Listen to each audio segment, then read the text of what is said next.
រឿងទុគតធីតាបាយក្តាំងមួយដុំរបស់ស្ត្រីមានភ័ព្វមានតម្លៃកាត់មិនបានកាលនោះ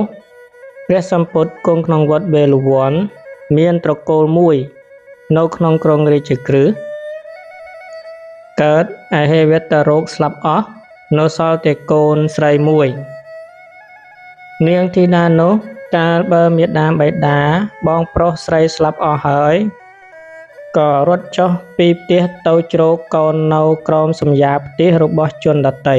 មនុស្សទាំងឡាយបានឃើញធីតាកំសត់នោះក៏មានចិត្តមេត្តាករុណាឲ្យបាយកកបាយក្តាំងដែលសល់ពីខ្លួនបរិភោគឲ្យដល់នាងតែរាល់ថ្ងៃមួយព្រះមហាកស្សបៈថេរលោកចេញពីនិរោធសមាបត្តិបានរំពឹងពិចារណារកបុគ្គលដែលគួរទៅជួយសង្គ្រោះក៏បានឃើញនាងទុគតធីតានោះ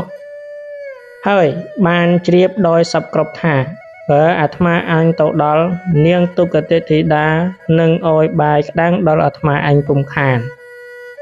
កាលបើឲ្យដូច្នោះហើយនាងនឹងបានទៅកើតក្នុងស្ថានសួគ៌ពិតប្រាកដ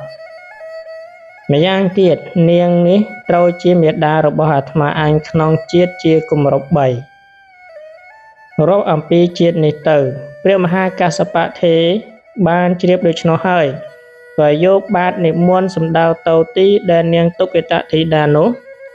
នៅអាស្រ័យលំដាប់នោះសកទេរាជព្រះចៅស្ថានត្រាច់ត្រឹងបានជ្រាបហេតុនោះហើយក៏និមិត្តខ្លួនជាមាណពកាន់អាហារទេពដើរទៅស្កាត់មុខព្រះមហាកស្សបៈថេរព្រះមហាកស្សបៈថេរបានជ្រាបថាជាព្រះឥន្ទមកខ្លែងដូច្នោះហើយក៏មានថេរដីកាហាមឃាត់ថាមហារាជកុំប្លន់យកសម្បត្តិរបស់នាងទុគតធីតាឡើយសូមព្រះអង្គជៀសចេញទៅសកទេរាជក៏វិលត្រឡប់ទៅកាន់ទេវលោកវិញ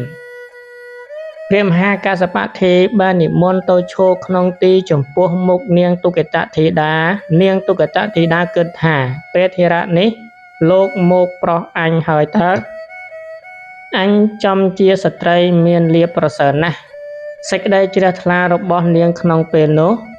ក៏កើតឡើងពេញបរិបូរណ៍ដរាបដល់ព្រឺរោមព្រឺស្បែកនាងបានយកបាយក្តាំងមួយដុំដែលនៅក្នុងអំបែងទៅដាក់បាតព្រះមហាកស្សបៈថេរព្រះមហាកស្សបៈថេរកាលបើបានបាយក្តាំងហើយ